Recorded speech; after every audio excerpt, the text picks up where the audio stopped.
না, মনে করেন না আঙ্গুল এমনি এমনি দিচ্ছে। এই আঙ্গুলের অনেক কাজ। এই আঙ্গুল দিয়ে মানুষ ক্যারাম খেলে, আরেকজনের গুতা মারে। এই আঙ্গুলের কাজ ক্রিকেটেও আছে না নাই? এটা করলে বোঝায় যে আই লাইক ইউ। এটা কি? এটা কি? এটা হচ্ছে ডিসলাইক। হ্যাঁ, আবার ক্রিকেটে দুইটা তুললে কি হয়? ওই যে সব মুখস্থ। এরপরে একটা তুললে কি হয়? খাইস খাইস, সব মুখস্থ। দুইটা তুললে ছক্কা, একটা তুললে বাইরে। তুই বাড়ো বেড়া, ঠিক কি না? আল্লাহ বলেন বিভিন্ন খেলা খেলো, আঙ্গুল দেখাও, ছক্কা মারো, আউট দাও, কিন্তু এখানে তোমার আঙ্গুলের ছাপ আছে না নাই? কি আজীব তামাশা! একটা আঙ্গুলের ছাপের সাথে আপনি খেয়াল করে দেখবেন, এখানে ছোট্ট ছোট্ট খুব খেয়াল করলে দেখা যায়, এরকম রেখা দেখা যায়, গুল গুল গুল গুল গুল গুল গুল গুল। কিভাবে মিলেছে? একটা আঙ্গুলের ছাপের সাথে আরেকটা আঙ্গুলের ছাপের কোনো মিল নাই। আমার সাথে ওনার নাই, ওনার সাথে ওনার নাই, ওনার সাথে ওনার আঙ্গুলের ছাপের মিল নাই। আরে উনি আর আমি তো দূরের কথা, আমার একটা আঙ্গুলের সাথে আমার আরেকটা আঙ্গুলের ছাপের মিল নাই। ফ্রান্সিস গ্যালটন এটা আবিষ্কার করেছে 1880 সালে।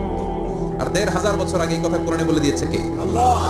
এখন ইমিগ্রেশনে গেলে লাগে, সিম কার্ড তুলতে গেলে বায়োমেট্রিক অথেন্টিকেশন লাগে, তারপরে ইমিগ্রেশনে লাগে, পাসপোর্ট অফিসে লাগে, দলিলে লাগে।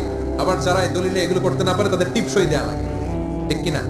একজনের সই আরেকজনের সাথে মিলবে? মানুষের হচ্ছে ফিঙ্গারপ্রিন্ট, পশুদের হচ্ছে ফুটপ্রিন্ট। প্রাণীদের কি? ছাগলের ফুটপ্রিন্ট, গরুর ফুটপ্রিন্ট, বাঘের আঙ্গুল আছে, বাঘের হাত আছে, বাঘের চারটাই কি? এই যে সুন্দরবনে আমাদের কয়টা বাঘ আছে এটা কিন্তু হিসাব আছে, কারণ সুন্দরবনের কিছু অংশ আমাদের, বাকি অংশ ইন্ডিয়ার। জানেন এটা? ইন্ডিয়ার বাঘ কয়টা, আমগো বাঘ কয়টা, হিসাব আছে। এই বাঘগুলোর হিসাব হলো কি করে? এই ফুটপ্রিন্ট দিয়ে। একটা বাঘের পায়ের ছাপের সাথে আরেকটা বাঘের পায়ের ছাপের কোনো মিল নেই। কারিগরটা কে? চিল্লায় বলেন কে? আবার যারা হজ করেছেন কিংবা উমরা করেছেন, কাবা ঘরের পাশে ছোট্ট একটা মিনারের মতো আছে, ওই মিনারের ভেতরে একজন নবীর পায়ের ছাপও আছে না নাই? আল্লাহু আকবার। সাইয়েদনা ইব্রাহিমের পায়ের ছাপ আল্লাহ রেখে দিলেন জান্নাতের একটা পাথর। সাইয়েদনা ইব্রাহিম তার ছেলেকে নিয়ে, সাইয়েদনা ইসমাইলকে নিয়ে আল্লাহর ঘর বানানো শুরু করলেন। বানাতে বানাতে আর উপরের দিকে বানাতে পারে না, ছেলে পাথর এনে দেয়, সাইয়েদনা ইব্রাহিম রাখতে পারে না। আল্লাহরে বললেন, আল্লাহ আরেকটু বানানো রাখবে, কিন্তু আমি তো নাগাল পাই না। আল্লাহ বললেন, ইব্রাহিম টেনশন নিও না, চিন্তার কারণ নাই, জান্নাত থেকে স্পেশাল একটা পাথর এনে দিলাম, এই পাথরের উপর দাঁড়িয়ে যাও, যতটুকু মন চায় লিফটের মতো পাথরটা উপরে উঠে যাবে, আবার কাজ শেষ হলে নিচের দিকে নেমে যাবে।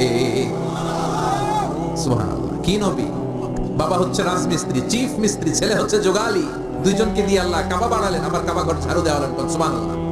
মসজিদেরি ঝাড়ু বারদার ও কমারে হাত শোনো আমার মুনাজাত, শোনো শোনো ইয়া ইলাহি আমার মুনাজাত, শোনো আমার মুনাজাত। পড়েন আমিন। তার মানে বামপন্থীর আমল নামা ছাড়া বামপন্থীর আঙ্গুলের ফিঙ্গারপ্রিন্ট আল্লাহর কাছে আছে না নাই? আল্লাহ বলবে দেখ, মিলে যাবে, একটার পর একটা অথেন্টিকেশন হবে, কিন্তু সে বলবে আল্লাহ আমি করি নাই। কি বলবে? আল্লাহ বলবে এবার তোর মুখকে আমি আটকে দিলাম, তোর ঠোঁট দুইটাকে আমি একসাথে করে দিলাম। আলিয়াউমা নাখতিমু আলা আফওয়াহিহিম ওয়া তুকাল্লিমুনা আইদিহিম ওয়া তাশহাদু আরজুলুহুম বিমা কানু ইয়াকসিবুন। পড়েন সুবহানাল্লাহ। এবার ওর ঠোঁট বন্ধ হয়ে যাবে, মুখ দিয়ে আওয়াজ নাই। ওর হাত বলবে আল্লাহ এই হাত দিয়ে অন্ধকার রাতে আমি একজনকে মেরেছি, এই পা বলবে এই পা দিয়ে আমি ওই জায়গায় অন্যায় কাজ করার জন্য গিয়েছি। সাক্ষী আছে না নাই? কথা বলে। সেদিন বাঁচার কোন উপায় আছে? এজন্য আল্লাহ বললেন, ওয়া আম্মা মান খাফফাত মাওয়াজিনুহু ফাউম্মুহু হাওিয়া ওয়া মা আদরাকা মা হিয়া নারুন হামিয়া। পড়েন আল্লাহু আকবার। ওই দিন বাঁচার উপায় নাই, ওই দিন তার কপালে আছে আগুন। ওই দিন কপালে কি?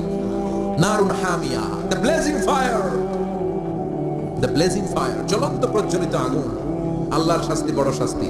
এজন্য আগুন দিয়ে প্রাণী মারাও নিষেধ, কারণ আগুন দিয়ে শাস্তি দিবে শুধু একজন, তিনি কে? আল্লাহ। আর আমরা দোয়াতেও বলি ওকিনা আদাবা, আল্লাহ আগুনের শাস্তি থেকে তুমি আমাদেরকে বাঁচাও। এজন্য আগুনের শাস্তি থেকে বেঁচে থাকার দরকার আছে না নাই? নামাজ ধরে না ছেড়ে, চিল্লায় বলেন 5 ওয়াক্ত সালাত জামাতের সাথে আদায় করতে হবে। প্রতিদিন কোরআন তেলাওয়াত করতে হবে, আব্বা আম্মার খেদমত করতে হবে, কোরআন পড়তে হবে, আর ইসলামের পক্ষে থাকতে হবে। চিল্লায় এখন ঠিক কিনা? তা না হলে কপালে জুটবে নারুন হামিয়া, দ্য ব্লেজিং ফায়ার। আল্লাহ এই আগুন থেকে তুমি আমাদেরকে বাঁচাও, জাহান্নাম থেকে আমাদের বাঁচাও, আমাদের পরিবারকে বাঁচাও, আমাদের ভবিষ্যৎ প্রজন্মকে বাঁচাও। চিল্লায় পড়ে না আমিন।